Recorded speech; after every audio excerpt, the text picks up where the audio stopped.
Party పదవుల్లో ఉన్న నేతలకు స్ట్రాంగ్ వార్నింగ్ ఇచ్చారు PCC chief Mahesh Kumar Goud. Cadre పార్టీని పట్టించుకోకపోతే తగిన మూల్యం తప్పదన్నారు. హైడ్రాపై బీఆర్ఎస్ బీజేపీ కామెంట్స్ కు స్ట్రాంగ్ కౌంటర్ ఇచ్చారు హస్తం నేతలు. మూసీ ప్రక్షాళన అంశం ప్రతి పార్టీ ఎజెండాలో ఉందన్నారు. హైడ్రా చర్యలు తప్పుబట్టే ముందు కాళేశ్వరం ప్రాజెక్టు ముంపు బాధితులకు బీఆర్ఎస్ ఏం చేసిందో చెప్పాలని ప్రశ్నించారు కాంగ్రెస్ నేతలు. మరోవైపు లోకల్ పోల్స్ పై ఫోకస్ చేసింది కాంగ్రెస్.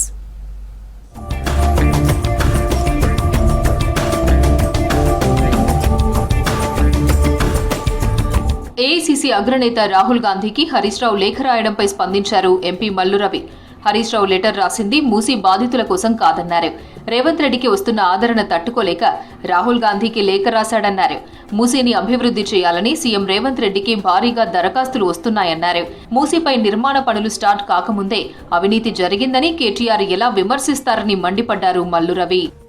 హరీష్ రావు గారు Congress party leader of opposition in parliament Rahul Gandhi గారికి ఒక లెటర్ రాశారు. రేవంత్ రెడ్డి గారి నాయకత్వంలో ప్రజాస్వామ్యాన్ని, చట్టాలని బుల్డోజర్ కింద తొక్కిస్తున్నారు. మూసీ నదికి రెండు పక్కల ఉన్న ఇళ్లని కూలుస్తున్నారు, ప్రజల మీదకే బుల్డోజర్లు నడుపుతున్నారని రాహుల్ గాంధీ గారికి రాయటం జరిగింది. ఇవన్నీ కూడా బీఆర్ఎస్ పార్టీ అస్తిత్వాన్ని కోల్పోయిన సందర్భంలో రాహుల్ గాంధీ గారికి రేవంత్ రెడ్డి గారి మీద వ్యక్తిగతంగా దాడి చేస్తూ ఈ లెటర్ రాయటం జరిగింది. మూసీలో ఆక్రమణల తొలగింపుపై బీఆర్ఎస్ నేతలు తప్పుడు ప్రచారం చేస్తున్నారన్నారు ఎమ్మెల్యే ప్రభుత్వ విప్ అడ్లూరి లక్ష్మణ్.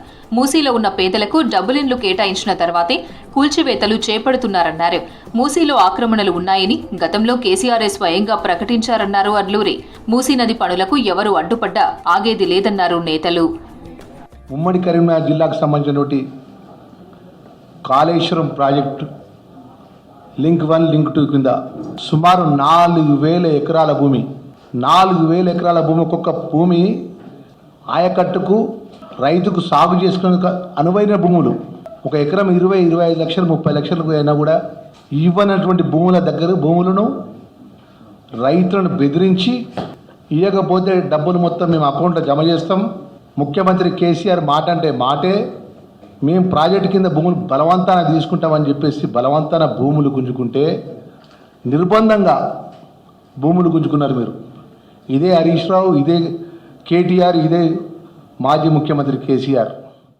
నికారస్గా తెలంగాణ ప్రజానికం బీఆర్ఎస్ ప్రభుత్వం మీద ఏనాడైతే టీఆర్ఎస్ను బీఆర్ఎస్గా మార్చుకున్నారో వాళ్ళ బొంద వాళ్ళ తీసుకున్నారు రాజకీయంగా. ఇలా ఏమైంది? ఎక్కడ పోయి బీఆర్ఎస్ భారత రాష్ట్ర సమితి ఏ భారతదేశంలో ఉన్నది? ఏ రాష్ట్రంలో నిలబెడతా ఉన్నారు? ఎక్కడో అక్కడ మూలపై పోయినారు.